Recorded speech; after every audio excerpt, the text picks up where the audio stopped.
Focus, I remember it also seemed like that one. I didn't understand, or I don't know, which is why I'm asking. But it also seemed like that was more solo songs from you guys, Well, yeah, focus. So it's focused on individual songs. That was the individual. record we made. We were going out on the Third Eye Vision to promote Third Eye Vision, and we were like, oh, we need a record to sell, and so we made that record. And it's faster just to make solo songs than to try to do a group album. So we all had songs that we had finished, and we put them together on the tape. Focus was a tape. It never existed on CD. In fact, it's only a tape and now digitally. So it was more focused on the individual group members, right? That's why we called it Focus. We got a new one called Locus that I think I'm gonna put up digitally before we leave, but it's solo songs as well. So it's just like a trying to start this little solo series. And then also like we have hella solo projects. Like I got probably 6 or 7 solo projects, 4 or 5. A Plus has about 10. Opio's got 5 or 6. Festo's got a few, So we're trying to still spread our wings individually musically at the same time, not shit on the group, and that's why we label these solo records with a focus or a locus, you know what I mean? Like, so that that it's going to be solo songs on it. It's not going to be group. And speaking about Souls of Mischief, Spreading the Wings, you had mentioned There's Only Now, the album you guys did with Adrian Young, and for that in particular, I happened to have the good fortune of going to his house a couple of times with you guys back when you guys were making it, or in the process of the creation of the project. But what did you guys learn about each other and about the group working on that project, being not in the Bay, not working with the normal people production wise and all that stuff? I feel like because first of all, it was not just produced, it was live, right? And second of all, because we were forced to live together, I think we operated more like a band in that respect. Like there are no long ass verses. Everything is in and out, connected. Like we really, I think, operated in concert with each other more than say Montezuma or there's certain songs on Montezuma like Formation or For Real Y'all, where we're going in and out. But for the most part on There's Only Now, it's like 8 bars max, like I don't think there are any 16 bar verses on there. There might be, maybe, I don't know. Well, but it was about connection and working together to create a whole with Adrian and the band as well. So I think we learned a lot about how to work together even better than Souls of Mission. I say like, okay, we think about the epitome of a group like that would probably be like Smif-N-Wessun, right? Where they're almost like 2 sides of one coin, right? They almost go word for word in and out. Souls, I think, we're all formidable MCs, but we take our time. It's almost like a jazz thing where you come out in solo and then step back and the next person comes out in solos. With There's Only Now, I feel like we're all playing together, And so you step out a little bit, but you were trying to stay in the pocket, And how much, since that one, at least in my opinion, is the most conceptually cohesive project you guys had done, how did that factor into that interplay lyrically, artistically, do you think? We had assignments, so we had to every song had to have, there are no freestyle. So I guess All You Got Is Your Word. It's probably the only song that's like rap, just freestyle. Everything else is like, okay, what happened now? Okay, you got kidnapped. Okay, you got to get out of that. Okay, now what happened? Oh, he gonna bump into Womack at the club. Like there was a plot to it. And so since there was a plot, we had assignments and we followed those assignments. And that probably also made us have to work a little bit more in concert with each other rather than separate and solo, because I mean, we were writing the things. I couldn't start my verse till Fest finishes his. Fest couldn't start his until Opio did his, and A Plus couldn't. Opio couldn't start his till A Plus finished his. So it made, we had assignments, and so it worked in that way. It's almost like we were given notes, and then we were told to turn these into a musical piece. Mm-hmm. And for you, then, given you have solo career, you're in other groups, other partnerships, you got jobs, you got all kinds of stuff. How did that work for you personally and professionally to have that autonomy? What do you mean? Making There's Only Now? No. Just in overall throughout the years, how has that process I mean, been for you? it's like anything. It ebbs and flows, right? So right now I'm in full rapper mode because, or even look at the pandemic. I made 3 albums during the pandemic. I haven't dropped them because why drop a record with that you can't tour for? So, plus probably made 6 albums. Festo made 2 or 3. Opio's probably got, crazy amount of music. But it ebbs and flows. So I do all the other stuff more for so that I don't have to live off of my music. I've got kids. I mean, during There's Only Now, I was in grad school. So I had to be back and forth because I had to go to class. But also I had the freedom of not working.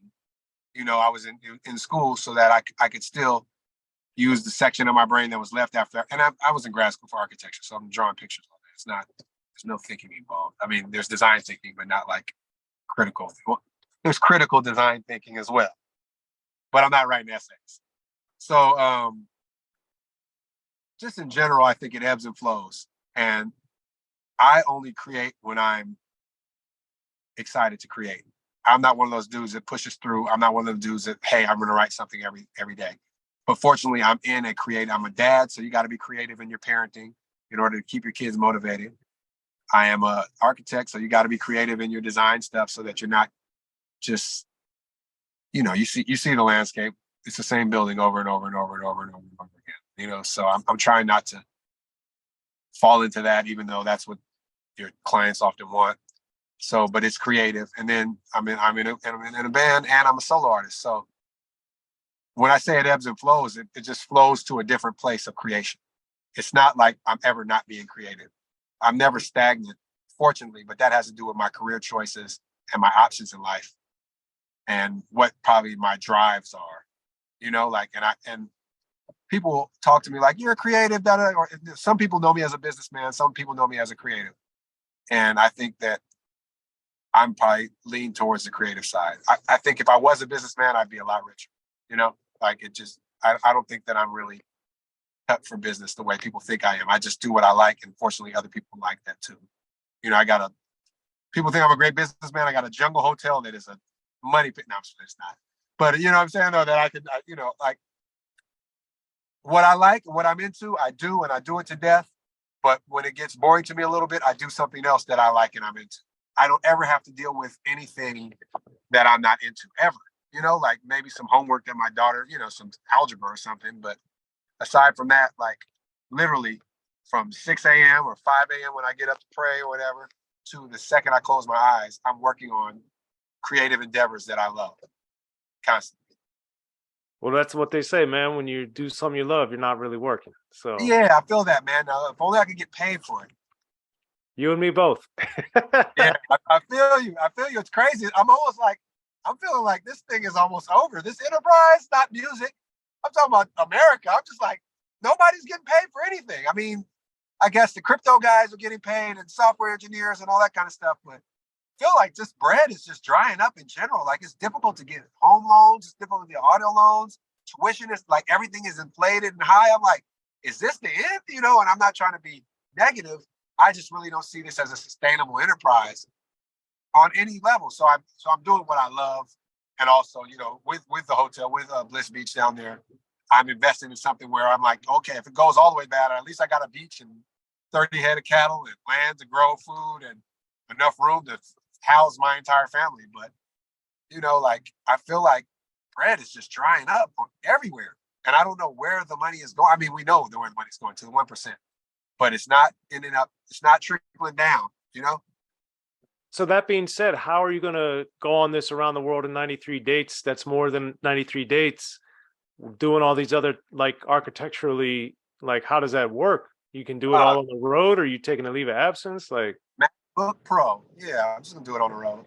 And then with my kid, I think we discussed today, I think she wants to go on about 20, 30 of the dates too. So I've got a 25-year-old who's grown. She's got her own home and all that stuff. So she's actually down in Panama. She's performing tomorrow at a festival at my hotel. But my 11-year-old actually wants to go on the road with me. So fortunately, we're close. You know, I mean, I have her, so that's a cool little summer excursion. You know, I'd say. yeah. So that, I mean, yeah, MacBook Pro, just working on my, I design in the hotel room. It's no different than anywhere else. And then also the way they have flat screens everywhere, I can plug into the TVs in the room, so I can, I kind of need a big monitor design, so I'm able to do that and just WhatsApp and telephone, and good time management, of course. That is one of the keys to life, good time management. Well, there it is. Well, Tajai, man, I know you're out and about making things happen. Really want to thank you for coming through the Unique Access. Anything else you wanted to add before we bounce? Man, just come through. Everybody come through. It's going to be a good time. We're going to do some classic stuff. We're going to do some more obscure stuff. I really think we're going to leave it all out there on the stage. We really are excited that we haven't toured since 2019. That was with Hyro. So we haven't toured as Souls of Mischief like all together probably in a long time, probably since the 20th anniversary. So we're excited. We've been working on a show that's great. We got Breakbeat Lou, and Architects, so there's going to be beats and some cool turntable stuff going on, to where I feel like if you're not going to catch any show, or if you're going to catch one show for 2023, it's either us or Beyonce, right? You know what I'm saying? And I'm not going to hate on Beyonce, but her lyrics ain't on our level. I'm just playing. Come see the show. I think it's a good time, worth getting out to. And I feel like there are enough surprises in there and enough things that you would expect in there where you're going to go home fulfilled.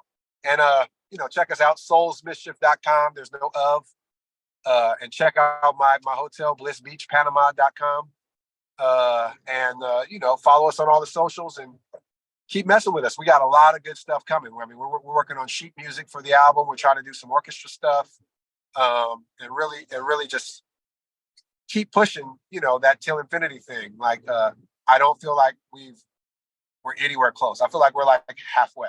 Like, I don't feel like we're close to retirement or close to, even scaling back, because now is the time when people need what we're doing. I feel like you think about AI and just how we're sort of relegated to our homes, and how the work-life balance is just not working for anybody right now because we're being underpaid. Everybody's being underpaid for their skills.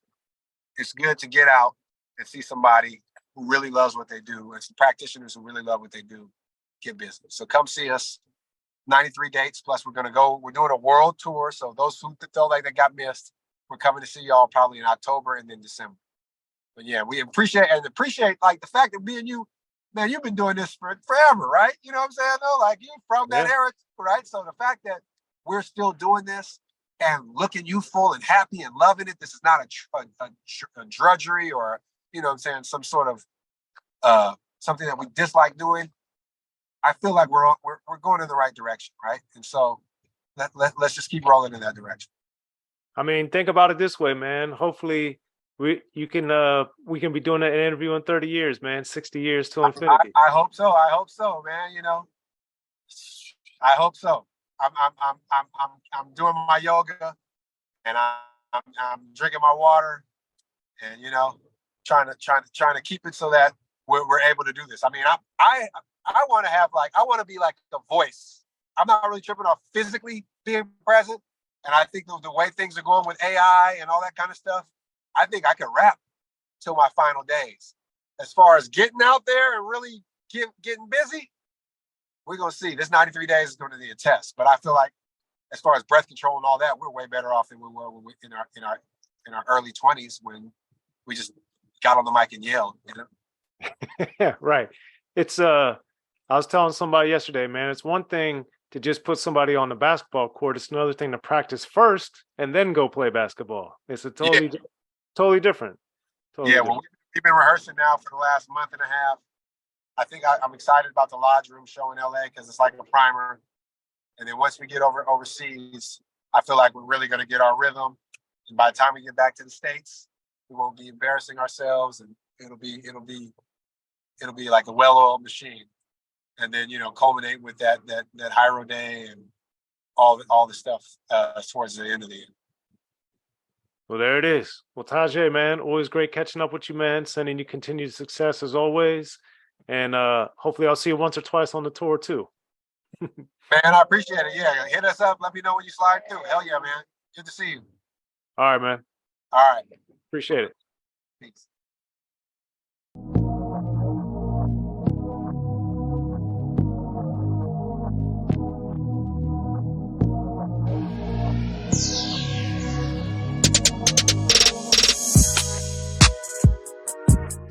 Be sure to check out the History of Gangster Rap by Soren Baker. He's official. History of Gangster Rap features exclusive interviews with Ice-T, Snoop Dogg, MC Ren, the D.O.C, and dozens of others. The History of Gangster Rap, a definitive look at how Los Angeles changed rap forever. In Los Angeles, the streets definitely set the tone of the hip-hop music. At 19, I got a $50,000 car. My whole angle always was, I'll be street, but I will always tell you the horrors that go along with this life. It would be penalties and casualties for just wearing the wrong color in somebody's neighborhood. And once gangster rap made it from the streets to the TV, the genre exploded. With Fab 5 on your MTV back with NWA. Yo MTV, it just catapulted us from being local heroes to national gangbang rappers. The History of Gangster Rap discusses it all from 1980 up till today. It's always gonna be shit happening in the streets.